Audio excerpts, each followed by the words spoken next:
Ako si Edwin Almasan, anak ni Johnny.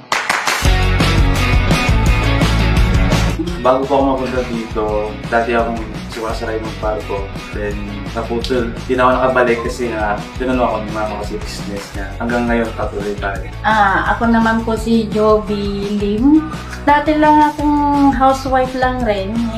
Siyempre sa hirap din ng buhay, decide din na magkaroon ng konting pagkakakitaan para may ano rin naman sa pagkakaabalahan, hindi lang nasa bahay.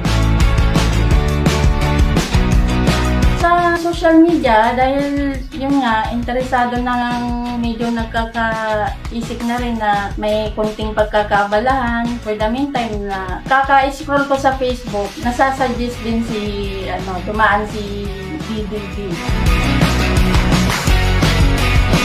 Siyempre, yung inisip namin yung magandang quality at saka bukod doon, mura pa.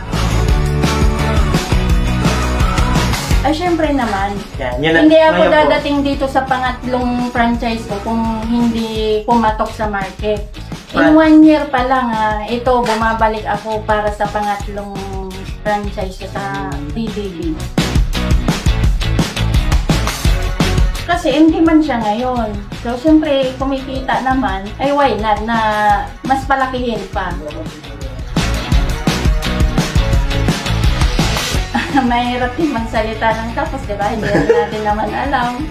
Sana, umabot kami sa puntong baka buong San Pedro, masakop na namin. At sa ibang karatig pang bayan, makapaglagay pa rin kami.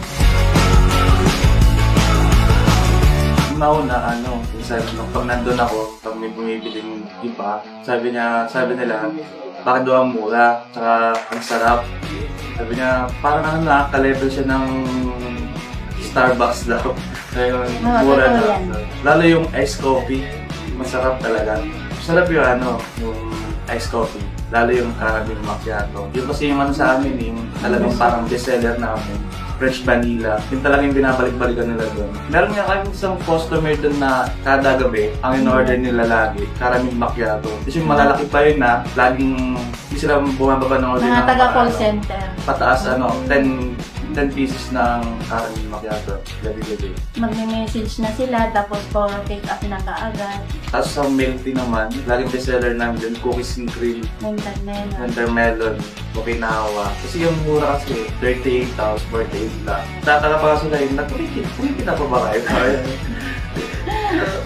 Pero yes naman po, kasi di lang kasi lang ka nga yung tinanda ang mura. Kaya pag mura kasi, madaming bumibili, pataas ng pataas. Kayang naya ng pangmasa yung presyo. Ayun, nakapag-post na ako dati sa sarili kong account na parang 3 months, ROI kagad ako.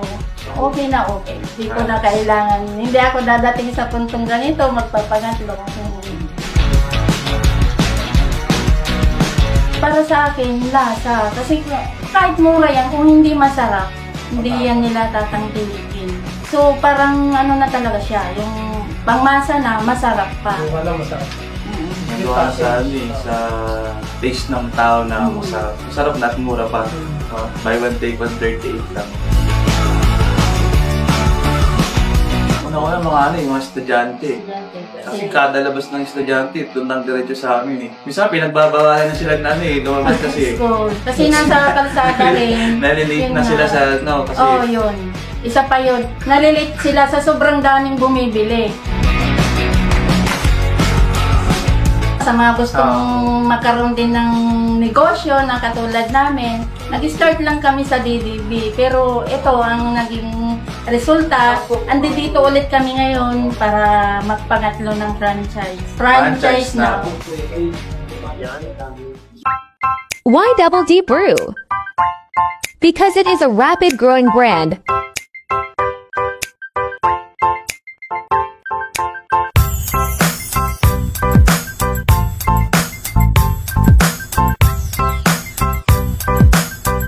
Multi-award winning brand.